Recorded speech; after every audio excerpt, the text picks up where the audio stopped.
اهدنا الصراط المستقيم.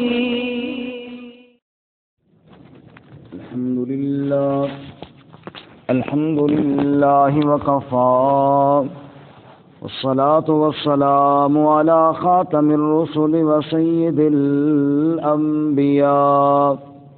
وعلى آله وأصحابه الأتقياء. أما بعد فأعوذ بالله من الشيطان الرجيم. بسم الله الرحمن الرحيم. إنا أرسلنا نوحا إلى قومه أن أنذر قومك من قبل أن يأتيهم عذاب أليم. قال يا قوم إني لكم نذير مبين. أن اعبدوا الله واتقوه وأطيعون. يغفر لكم من ذنوبكم ويؤخركم إلى أجل مسمى. إن أجل الله إذا جاء لا يؤخر لو كنتم تعلمون.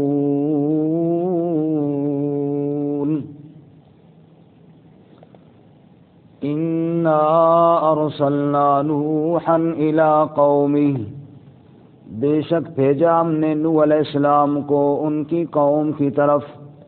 ان انذر قومک من قبل، کہ ڈرا اپنی قوم کو اس سے پہلے کہ ان یأتیہم عذاب علیم، آ جائے ان کے پاس دردناک عذاب. قال یا قوم، فرمایا نوح علیہ السلام نے اے میری قوم، انی لکم نذیر مبین، بے شک میں تمہارے لیے واضح طور پر ڈرانے والا ہوں. ان اعبدوا اللہ، کہ یہ کہ عبادت کرو اللہ ہی کی. واتقوہ، اور ڈرو اس سے. واطیعون، اور میری اطاعت کرو. یغفر لکم من ذنوبکم، وہ بخش دے گا تمہارے لیے تمہارے گناہوں کو. ویؤخرکم الی اجل مسمی، اور مہلت دے گا تمہیں ایک وقت مقررہ تک. ان اجل اللہ اذا جاء لا یؤخر، بے شک اللہ کا وہ وقت مقررہ جب آ جائے گا تو پھر مؤخر نہ کیا جائے گا. لو کنتم تعلمون، کاش کہ تم جان لیتے. سبحان ربک رب العزت عما یصفون، وسلام علی المرسلین والحمد للہ رب العالمین. اللهم صل على محمد وعلى آل محمد كما صليت على إبراهيم وعلى آل إبراهيم إنك حميد مجيد. اللهم بارك على محمد وعلى آل محمد كما باركت على إبراهيم وعلى آل إبراهيم إنك حميد مجيد. معزز سامعین، سورہ نوح کی ابتدائی 4 آیات آپ کے سامنے تلاوت کی ہیں. اللہ رب العزت ان کے مطابق صحیح بیان کی توفیق عطا فرمائے اور ہمیں قرآن و سنت پر عمل کرنے کی توفیق عطا فرمائے. اس سے قبل سورہ معارج اور سورۃ الحاقہ میں قیامت کا تذکرہ تھا اور اخروی عذاب اور اللہ کی پکڑ کا تذکرہ تھا. اب سورہ نوح میں دنیاوی عذاب کا ذکر ہے اور دنیا میں اللہ تعالیٰ کی پکڑ جیسے نوح علیہ السلام کی قوم پر آئی اس کا تذکرہ ہے. اسی طرح سورہ نوح میں بطور نقلی دلیل کے نوح علیہ السلام کا واقعہ بیان کیا گیا اور بڑے خوبصورت انداز میں بیان کیا گیا کہ نوح علیہ السلام اپنی قوم کے پاس گئے، دعوت کے نکات کیا تھے اور دعوت کو قبول کرنے پر فوائد کیا بتائے قوم کو دعوت دینے کا انداز کیا تھا، کس وقت دی، کیسے دی، آگے قوم کے انکار کا کیا انداز تھا اور کیا بہانے طریقے تھے وہ بیان کیے۔ نوح علیہ الصلوۃ والسلام نے عذاب الہی سے بچنے کے لیے ان کو کیا کیا ترتیبیں بتائیں اور انہوں نے ان کا آگے کیا رد عمل دکھایا۔ بالآخر نوح علیہ السلام نے کیسے ان کے لیے بد دعا کی اور اللہ نے کیسے برباد کیا، یہ سارا سورہ نوح کے اندر بیان ہوگا انشاءاللہ۔ آج کے سبق میں ابتدائی نوح علیہ الصلوۃ والسلام کا تعارف اور اپنی قوم کو دعوت کے نکات اور اس دعوت کو قبول کرنے کے فوائد وہ بیان ہوں گے انشاءاللہ۔ فرماتے ہیں انا ارسلنا نوحا الی قومہ، ہم نے نوح علیہ السلام کو ان کی قوم کی طرف بھیجا۔ نوح علیہ الصلوۃ والسلام مستقل صاحب شریعت پہلے رسول تھے جو اپنی قوم کی طرف بنا کر کے بھیجے گئے، اور نوح علیہ الصلوۃ والسلام وہ پہلے رسول ہیں جو شرک کی تردید کے لیے مبعوث کیے گئے، کیونکہ نوح علیہ السلام کی قوم سے پہلے باقی گناہ تو دنیا میں تھے لیکن شرک نہ تھا، اور شیطان بڑا پریشان تھا کہ میں لوگوں سے گناہ کرواتا ہوں اور یہ توبہ کر لیتے ہیں، ان کو کسی ایسی ڈگر پہ چلاؤں تاکہ جس کو یہ گناہ ہی نہ سمجھیں، جب گناہ نہیں سمجھیں گے تو توبہ کیسے کریں گے، جب توبہ نہیں کریں گے تو معاف نہیں ہوگا۔ تو اس بدبخت نے، ابلیس نے قوم نوح کو شرک پر لگایا۔ گناہوں میں سب سے بڑا گناہ ہے، لیکن افسوس یہ ہے کہ گناہ کرنے والا اس کو گناہ نہیں سمجھتا۔ ایک آدمی بدکاری کر رہا ہے، ایک آدمی چوری کر رہا ہے، ایک آدمی قتل کر رہا ہے، وہ کم از کم اپنے اس عمل کو گناہ ضرور سمجھ رہا ہے، لیکن جو شرک کر رہا ہے وہ اپنے عمل کو گناہ نہیں سمجھتا۔ آگے آ رہی ہے تفصیل، لیکن خلاصہ یہ ہے کہ 5 بزرگ تھے جو اس قوم میں گزرے ہیں، جن کا ذکر اگلے رکوع میں آ رہا ہے، ود، سوا، یغوث، یعوق اور نصر۔ یہ جب فوت ہوئے تو یہ اللہ کے نیک لوگ تھے، یہ اللہ کی طرف بلانے والے اور اللہ تعالیٰ کی عبادت کرنے والے لوگ تھے۔ جب یہ فوت ہوئے تو قوم والے پریشان ہوئے اور دکھی ہوئے کہ دنیا سے چلے گئے، ہماری رہنمائی کیا کرتے تھے۔ تو شیطان ایسے موقعوں پر فائدہ اٹھاتا ہے، جب کوئی انسان پریشان ہو، جب کوئی انسان دکھی ہو، یہ موقع ہوتے ہیں شیطان کے حملہ کرنے کے۔ اسی طرح جب کوئی انسان خوشی میں ہو تب بھی شیطان جو ہے نا خوشی میں بھی کئی ایسے کام کروا دیتا ہے کہ جناب جو انسان کو نہیں کرنے چاہیے ہوتے، ایسے ہی غم کے موقع پہ بھی کرواتا ہے۔ تو جب دیکھا شیطان بے ایمان نے کہ یہ غم زدہ ہیں، یہ پریشان ہیں، تو وہ ان کے پاس آیا اور اس نے ان کو ان بزرگوں کی یادگاریں بنانے کا مشورہ دیا کہ جناب تم ان کی صورتیں تراش لو اور جناب تاکہ تمہیں وہ یاد آتے رہیں۔ یہی وجہ ہے کہ کسی کی مجسمے کو تراشنا شریعت میں جائز نہیں ہے، کیونکہ آج تو تم صرف اس کو یادگار کے طور پہ مجسمہ بناؤ گے اور بعد میں ان کی پوجا شروع ہو جائے گی۔ اور بیت رضوان کا وہ درخت جس درخت کے نیچے جناب رسول اللہ صلی اللہ علیہ وسلم نے 1400 صحابہ کرام سے بیعت لی تھی، اور جس کا تذکرہ اللہ نے قرآن میں یوں کیا، لقد رضی اللہ عن المؤمنین اذ یبایعونک تحت الشجرہ، کہ درخت کے نیچے جو بیٹھے تھے اللہ ان سے راضی ہوگا جو آپ سے بیعت کر رہے تھے۔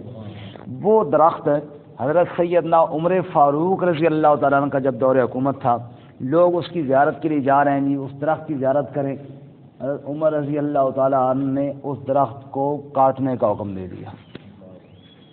فرمایا کہ آج اس لوگوں کو پتہ ہے ہم موجود ہیں کہ جناب یہاں پہ صرف بیعت ہوئی تھی، لیکن بعد والے کہیں ایسا نہ ہو کسی درخت کی پوجا نہ شروع کر دیں۔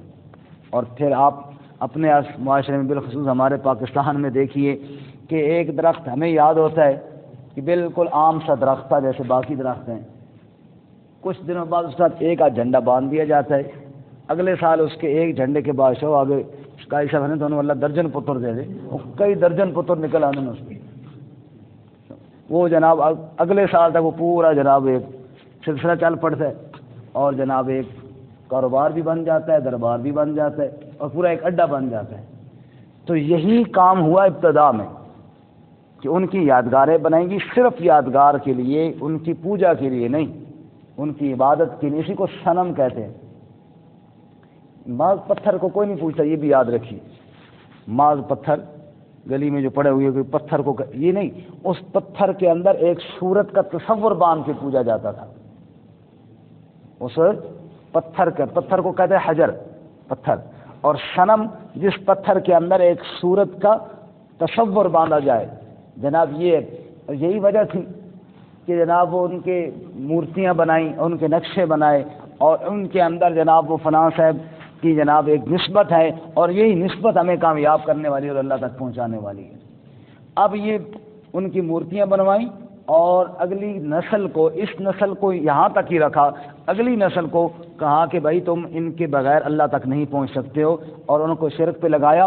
اور پھر نوح علیہ السلام 950 سال تک دعوت دیتے رہے، لیکن وہ ماننے کے لیے تیار نہیں ہوئے، اس لیے کہ اس گناہ کو وہ گناہ ہی نہیں سمجھتے تھے. اگر گناہ کو گناہ سمجھتے ہوتے نا تو پھر شاید بندہ سوچ لیتا ہے، بندہ غور کر لیتا ہے. وہ تو الٹا نوح علیہ السلام کو مجرم سمجھتے تھے کہ جناب یہ بے ادب آ گیا، اور نعوذ باللہ یہ جناب ان کو مانتا نہیں ہے. اس لیے اللہ تعالیٰ ہمیں شرک سے محفوظ فرمائے. انا ارسلنا نوحا الی قومہ، بے شک ہم نے بھیجا نوح علیہ السلام کو ان کی قوم کی طرف. کس کی طرف بھیجا؟ ان کی قوم کی. پہلے انبیاء اپنی قوموں کی طرف آیا کرتے تھے، اور ہمارے نبی صلی اللہ علیہ وسلم صرف اپنی قوم کی طرف نہیں آئے. یاد رکھیں. اللہ کیا فرماتے ہیں؟ وما ارسلناک الا کافۃ للناس، میرے محبوب صلی اللہ علیہ وسلم ہم نے آپ کو صرف اپنی قوم کے لیے رسول نہیں بنا کر کے بھیجا، بلکہ کافۃ للناس، ہم نے پوری انسانیت کے لیے کافی ہونے والا رسول بنا کر کے بھیجا ہے. سبحان اللہ.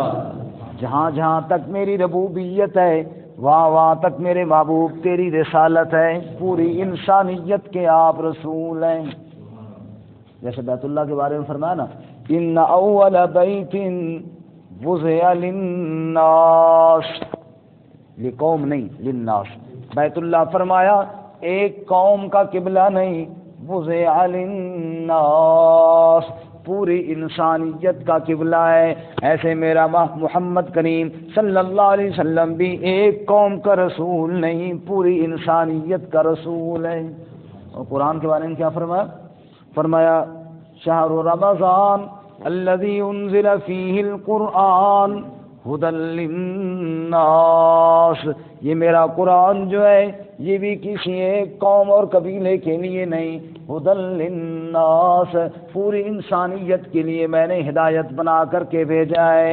اور امت کے بارے میں فرمایا کنتم خیر امت اخرجت للناس، فرمایا تم امت کی بہترین امت ہو، تمہیں بھی میں نے پوری انسانیت کے لیے بھیجا ہے. کعبہ بھی للناس ہے، قرآن بھی للناس ہے، امت بھی للناس ہے، اور محمد کریم جو رسول ہیں وہ بھی للناس ہیں صلی اللہ علیہ وسلم. فرمایا انا ارسلنا نوحا الی قومہ، ہم نے نوح علیہ السلام کو ان کی قوم کی طرف رسول بنا کر کے بھیجا. اور کس لیے بھیجا؟ کہ انذر قومک من قبل ان یأتیہم عذاب علیم، کہ جا کے ڈرا اپنی قوم کو دردناک عذاب کے آنے سے پہلے پہلے. رسول اللہ صلی اللہ علیہ وسلم نے ارشاد فرمایا لوگوں میری مثال ایسے ہے جیسے ایک قوم کا کوئی بندہ باہر گیا ہو، پتہ چلے کہ کوئی دشمن میری قوم پہ حملہ کرنے والا ہے، اور وہ وہاں سے سواری کو دوڑاتا بھگاتا اس دشمن کے حملے سے پہلے آ کر اپنی قوم کے پاس پہنچ جائے اور کہ جلدی جلدی تیاری کرو حملہ ہونے والا ہے. رسول اللہ صلی اللہ علیہ وسلم نے فرمایا قوم کے کچھ لوگوں نے تو اس کی بات کو مان لیا اور پرامن جگہ میں منتقل ہو گئے، وہ تو حملے سے بچ گئے، اور جس نے اس کی بات کو نہ مانا وہ حملے کا شکار ہو کر برباد ہو گئے. ہم انبیاء کی مثال تو یہی ہوتی ہے، ہم پہلے آ کے بتاتے ہیں توبہ کر لو، گناہوں کو چھوڑ دو، اللہ کی نافرمانیوں سے باز آ جاؤ، ورنہ اللہ کا عذاب آنے والا ہے. جس نے ہماری بات کو صحیح مان کے توبہ کر لی وہ بچ گیا اللہ کے عذاب سے، اور جس نے ہماری بات پر یقین نہ کیا وہ رگڑا گیا اللہ کے عذاب کے اندر۔ اس لیے فرماتے ہیں نوح علیہ السلام کو ہم نے بھیجا، جاؤ اپنی قوم کو ڈراؤ، اپنی قوم کو من قبل ان یأتیہم عذاب علیم، دردناک عذاب کے آنے سے پہلے پہلے۔ قال، اب نوح علیہ السلام کہے یا قوم، کہا اے میری قوم، اللہ نے قوم کی طرف بھیجا تھا، نوح علیہ السلام کا خطاب بھی اپنی قوم کو ہے، اور ہمارے نبی صلی اللہ علیہ وسلم کو اللہ نے پوری انسانیت کے لیے بھیجا۔ آپ خطاب میں یا قوم نہیں کہا کرتے تھے، یا ایھا الناس کہا کرتے تھے۔ قال یا قوم، فرمایا اے میری قوم، انی لکم نذیر مبین، بے شک میں تمہارے لیے واضح طور پر ڈرانے والا ہوں، میں اللہ تعالیٰ کا حکم لے کر تمہیں اللہ کے عذاب سے ڈرانے کے لیے آیا ہوں۔ یہ تعارف ہوا اپنا، یہ کیا ہوا جی؟ یہ پہلی دعا ہے تمہیں تعارف، اللہ نے تعارف کروایا، ہم نے نوح علیہ السلام کو رسول بنا کر کے بھیجا۔ اگلی آیت میں نوح علیہ السلام نے خود اپنا تعارف کروایا اپنی قوم کو، انی لکم نذیر مبین۔ اب تعارف کے بعد دعوت ہے، دعوت کے نکات۔ پہلا نقطہ ان اعبدوا اللہ، دعوت کا پہلا نقطہ عبادت کس کی کرو؟ اللہ۔ ان اعبدوا اللہ، عبادت اللہ ہی کی کرو۔ عبادت کی کتنی قسمیں ہیں؟ 3۔ التحیات للہ والصلوات والطیبات، زبان کی عبادت بھی اللہ کے لیے، بدن کی عبادت بھی اللہ کے لیے، مال کی عبادت بھی اللہ کے۔ ایاک نعبد و ایاک نستعین، تیری ہی عبادت کرتے ہیں اور تجھ ہی سے مدد مانگتے ہیں۔ فرمایا ان اعبدوا اللہ، یہ عبادت خالص اللہ کے لیے کرو، مدد خالص اللہ تعالیٰ ہی سے مانگو۔ فرمایا فادعوا اللہ مخلصین لہ الدین، فرمایا اللہ ہی کی خالص پکار کرو۔ فاعبد اللہ مخلصا لہ دینی، اللہ ہی کے لیے خالص پکار کرو اور خالص عبادت کرو۔ اللہ کریم نے قرآن کریم میں ایک مثال دی، اور کیا فرمایا وَإِنَّ لَكُمْ فِي الْأَنْعَامِ لَعِبْرَةً نُسْقِيكُم مِّمَّا فِي بُطُونِ مِن بَيْنِ فَرْثٍ ودم لبنا خالصا سائغا للشاربین، اللہ کریم فرماتے ہیں تمہارے لیے مویشیوں کے اندر بڑی عبرت ہے، گوبر اور خون کے درمیان سے خالص دودھ تمہارا رب تمہارے لیے نکالتا ہے۔ سبحان اللہ۔ گوبر اور خون کے درمیان، توجہ کرنا، دو چیزیں ہیں، گوبر اور خون۔ مفسرین فرماتے ہیں گوبر بدبودار بھی ہے اور پلیت بھی ہے، اور خون بدبودار نہیں لیکن پلیت ضرور ہے۔ اللہ فرماتے ہیں دو پلیتیوں کے درمیان سے لبنن خالصا، خالص دودھ تیرے لیے کس نے نکالا ہے؟ اللہ۔ ہمارے چوتھی کلاس والے ٹیچر دنیا سے چلے گئے، اللہ تعالیٰ ان کی مغفرت فرمائے، یہ شعر انہوں نے مجھے یاد کروایا تھا چوتھی کلاس میں کہ رب کا شکر ادا کر بھائی جس نے ہماری گائے بنائی، اس رب کو ہر دم کیوں نہ پکاریں جس نے پلائی دودھ کی دھاریں۔ فرمایا خالص دودھ کس نے نکالا؟ اللہ تعالیٰ نے۔ اللہ فرماتے ہیں یہ دو پلیتیوں کے بیچ سے خالص دودھ کی دھاریں تیرے رب نے نکالی ہیں، لیکن جب تو عبادت کرنے لگے گا، جب تو پکار کرنے لگے گا، یہاں بھی دائیں بائیں دو پلیتیاں ہیں، ایک شرک اور ایک ریاکاری۔ شرک بالکل گوبر کی طرح پلیت بھی ہے، بدبودار بھی ہے، ریاکاری خون کی طرح پلیت تو ہے لیکن بدبودار نہیں۔ بظاہر بندہ عبادت کرتا دکھائی دیتا ہے لیکن لوگوں کو دکھانے کے لیے، اللہ کے لیے نہیں۔ اللہ فرماتے ہیں جیسے گوبر اور خون کے بیچ میں خالص دودھ کی دھار تیرے رب نے نکالی ہے، شرک اور ریا کے درمیان سے خالص عبادت اللہ کی تو کر کے دکھا دے۔ اور یہی دعوت تھی نوح علیہ السلام ان اعبدوا اللہ، عبادت کس کی کرو؟ اللہ۔ فرمایا واتقوا، دوسرا نقطہ دعوت کا، فرمایا واتقوا، اللہ ہی سے ڈرو، دل کے اندر اللہ کا ڈر پیدا کرو، تقوی اختیار کرو۔ اللہ کریم قرآن میں فرماتے ہیں قرآنا عربیا غیر ذی عوج لعلہم یتقون، میں نے قرآن بھی اسی لیے نازل کیا تاکہ لوگوں کے دلوں میں تقوی پیدا ہو جائے اور ڈر پیدا ہو جائے۔ کیوں یا اللہ؟ فرمایا جنت تو میں نے تیار کی ہے نا، اعدت للمتقین، وہ جنت بھی تقوی والوں کے لیے، پرہیزگاروں کے لیے۔ جب دل کے اندر تقوی اور ڈر پیدا ہو جائے وہ بندہ جنت کا حقدار بن جاتا ہے۔ عمر رضی اللہ تعالیٰ گشت کر رہے ہیں رات کے وقت، ایک گھر میں سے آواز آئی، ماں بیٹی سے کہہ رہی ہے دودھ میں پانی ملا دو، دودھ میں پانی ملا دو، اور بیٹی کہتی ہے امی جان یہ کیا کہہ رہی ہو؟ امیر المومنین عمر رضی اللہ تعالیٰ نے منع کیا ہوا ہے۔ عمر تو نہیں دیکھ رہا نا بیٹی؟ بیٹی آگے سے کہتی ہے ہاں عمر تو واقعی نہیں دیکھ رہا، عمر کا خدا تو دیکھ رہا ہے نا، اللہ تو دیکھ رہا ہے نا۔ اس لیے یہ ہے تقویٰ، امیر المومنین نہیں دیکھ رہا لیکن امیر المومنین کا رب تو دیکھ رہا ہے نا۔ عمر رضی اللہ تعالیٰ کو پتہ چلا، اور یہ باتیں آپ تو سن رہے تھے، آپ نے اس بچی کا رشتہ اپنے بیٹے کے لیے چن لیا، دنیا بھی بن گئی آخرت بھی بن گئی۔ تو تمہارے کو فرمایا ان اعبدوا اللہ واتقوا، تقوی اختیار کرو۔ اور نمبر 3 تیسرا پوائنٹ، تیسرا نقطہ دعوت کا، فرمایا واطیعون، میری اطاعت کرو۔ اللہ کے نبی اسی لیے ہوتے ہیں کہ ان کی اطاعت کی جائے۔ فرمایا وما ارسلنا من رسول الا لیطاع باذن اللہ، رسول تو ہم بھیجتے اس لیے ہیں تاکہ اللہ کے حکم کے ساتھ ان کی اتباع کی جائے۔ فرمایا اللہ کی عبادت کرنی ہے، اللہ سے ڈرنا ہے، لیکن راستہ کون سا ہوگا عبادت کا؟ فرمایا وہ راستہ وہ ہوگا جو نوح علیہ السلام نے کہا میں بتاؤں گا۔ گویا کہ ہر دور کے اندر جو نبی بتائے گا وہی راستہ اللہ کی عبادت کا قبول ہوگا۔ اپنی طرف سے کوئی نیا راستہ ایجاد کیا تو وہ قبول نہیں ہوگا۔ جو راستہ اللہ کے انبیاء نے بتایا ہے وہی اللہ تعالیٰ کی عبادت کا، وہی راستہ اللہ کو پسند ہے اور وہی راستہ اللہ تعالیٰ قبول کرتے ہیں۔ اس راہ سے ہٹ کر اگر کوئی اور عبادت کا طریقہ نکالا جائے وہ کتنا ہی خوبصورت کیوں نہ ہو، یہ 100 روپے ہو نا میرے پاس پرانا سا، لیکن ہو اصلی بے شک پرانا ہو تو وہ چل جائے گا، لیکن بڑا خوبصورت ہو لیکن ہو نقلی تو وہ نہیں چلے گا۔ دیکھو نا چل گئے نا، جزاک اللہ، بالکل اصلی ہے۔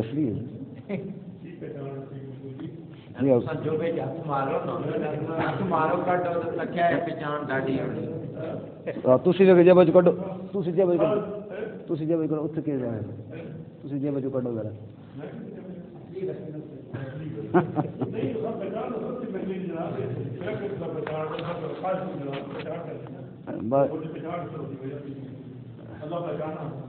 اچھا جی توجہ کریں جی۔ تو بات کیا فرماتے ہیں اصلی نوٹ ہو جیسے یہ والا ہے، ٹھیک ہے جی، اس پہ کیا ہے جی حکومت پاکستان کی مہر ہے، حکومت کی کیا ہے مہر ہے۔ ایک آدمی نے نقلی نوٹ بنایا اور جناب اس کو اس سے بڑا خوبصورت رنگ اور زبردست قسم کا کاغذ اور اچھا پرنٹ لے کر گیا، دکاندار کو دیا، اس کا کہا نقلی ہے، وہ گلے پہ جائے، اس کا کہا کیوں بھائی نقلی ہے؟ اس کا رنگ ٹھیک نہیں، اس کاغذ کا رنگ ٹھیک نہیں، پرنٹ دیکھ کے اچھا نہیں۔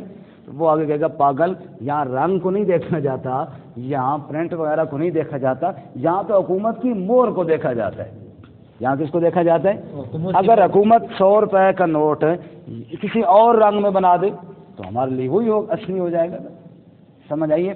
تو جب تک حکومت کی مہر نہیں ہے تب تک وہ اصلی نہیں ہے۔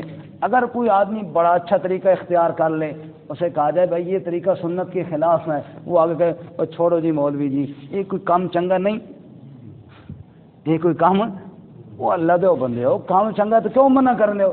جواب دے کام چنگا ہے لیکن نبی دی مہر نہیں نا، اللہ کے نبی صلی اللہ علیہ وسلم کی مہر نہیں ہے نا، مہر جس کام پہ نہ ہو وہ کام نہیں کرنا چاہیے۔ فاتقوا اللہ واتقوہ واطیعون، اللہ تعالیٰ سے ڈرو لیکن ڈرنے کا انداز وہ ہو جو اللہ کے نبی صلی اللہ علیہ وسلم نے بتایا ہے۔ نبی صلی اللہ علیہ وسلم کی سنت سے ہٹ کر کوئی اور طریقہ آپ لے کر آئے تو فرمایا کہ وہ اللہ کے ہاں قابل قبول نہیں۔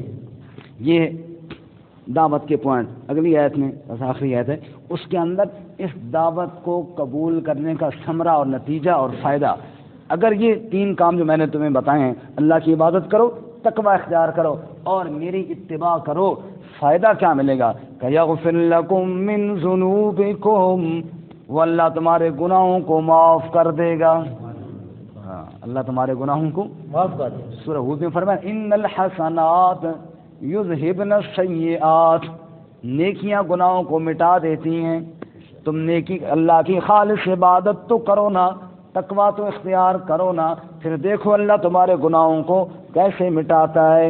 وَيُؤَخِّرُكُمْ إِلَىٰ أَجَلٍ مُّسَمًّى، اور اللہ تمہیں مہلت دے دے گا ایک وقت مقررہ تک. کیا مطلب؟ موت تو بارک فانی آنی ہے، اس وقت تک اللہ تمہیں عذاب نہیں دے گا. موت تک تمہیں کوئی عذاب نہیں ہے، یہ دنیاوی عذاب تم سے ٹل جائے گا اگر تم انبیاء کی اس دعوت پر یقین رکھو گے. دنیاوی عذاب ٹل جائے گا. آج ہم نے یہ 3 پوائنٹ چھوڑے، اللہ کی خالص سے عبادت نہ کی. میں اس دن بھی عرض کر رہا تھا، سامری نے بچھڑا بنایا. سامری نے کیا بنایا؟ بچھڑا بنایا. قوم کو بچھڑے کی پوجا پر لگایا، اللہ تعالیٰ کی عبادت میں رکھنا ڈالا. تو سزا کیا ملی؟ وَإِنَّ لَكَ فِي الْحَيَاةِ أَن تَقُولَ لَا مِسَاس، سورۃ طٰہٰ 16واں پارہ. سزا یہ ملی کہ لا مساس، ہاتھ نہیں ملانا. مساس مس کا میں نے چھونا، لا مساس. تیرے لیے دنیا میں یہ سزا ہے کہ تم ہاتھ نہیں ملائے گا. جو بندہ سامری کے ہاتھ ملانے کے لیے قریب ہوتا نا، سامری کو بھی تپ چڑھ جاتا، بخار اس کو بھی چڑھ جاتا. تو جو بندہ قریب جاتا کہتا مہربانی جی ہاتھ نہ ملا دو 9:30. ہمارے ساتھ ہاتھ ہے، آج بھی وہی آج وہی ہمارے ساتھ ہو رہا ہے کہ نہیں ہو رہا ہے؟ ہو رہا ہے. اور میرے لیے تو خیر زیادہ پریشانی، کسی کو ہاتھ ملاؤ نا، وہ مولوی صاحب پتہ ہی نہیں، جائے لو بھائی، ان پڑھو بھائی، سخت پابندی ہے. ہاتھ ٹھیک ہے جی، معذرت جی، کسی نے نہ ملاؤ. اچھا مولوی بھی ڈر گئے نا، بندہ ہوں جائے کہڑے پاس، ہاتھ ملاؤ تم ہی ناراض، نہ ملاؤ تم ہی ناراض. تو یہ سزا سامری والی ہے. یہ کس والی ہے؟ سامری والی ہے. ان لک فی الحیات ان تقول لا مساس، ہاتھ نہیں ملانا، چھونا نہیں ہے. یہ سزا لگائی اللہ تعالیٰ نے. جو کام اللہ تعالیٰ کے انبیاء نے بتائے تھے، جب ہم نے وہ کام نہ کیے پھر اللہ تعالیٰ کی پکڑ آئی. تو نوح علیہ السلام نے کیا فرمایا؟ فرمایا کہ یہ کام تم کرو، اللہ کی خالص عبادت کرو، تقوی اختیار کرو، میری اطاعت کرو. یغفر لکم من ذنوبکم، تمہارے گناہ بھی بخشے جائیں گے. ویؤخرکم الی اجل مسمی، اور وقت مقررہ تک تمہیں مہلت بھی دی جائے گی. اچھا جی، اسی بڑے نیک بن جائے، کیا موت بھی نہیں آئے گی؟ فرمایا نہیں، موت آئے گی. آگے فرمایا ان اجل اللہ اذا جاء لا یؤخر، جب وہ وقت مقررہ آ جائے گا وہ مؤخر نہیں ہوگا. ان نیک اعمال کرنے کی وجہ سے وہ دنیاوی عذاب تم سے ٹل جائے گا، باقی موت نہیں ٹل سکتی. لو کنتم تعلمون، کاش کہ تم اس بات کو جان لو. اللہ تعالیٰ عمل کی توفیق عطا فرمائے. ترجمہ دوبارہ انا ارسلنا نوحا الی قومہ، بے شک ہم نے بھیجا نوح علیہ السلام کو ان کی قوم کی طرف. ان انذر قومک من قبل ان یأتیہم عذاب علیم، کہ ڈرا اپنی قوم کو اس سے پہلے کہ آ جائے ان کے پاس دردناک عذاب. قال یا قوم، فرمایا اے میری قوم، انی لکم نذیر مبین، بے شک میں تمہارے لیے واضح طور پر ڈرانے والا ہوں.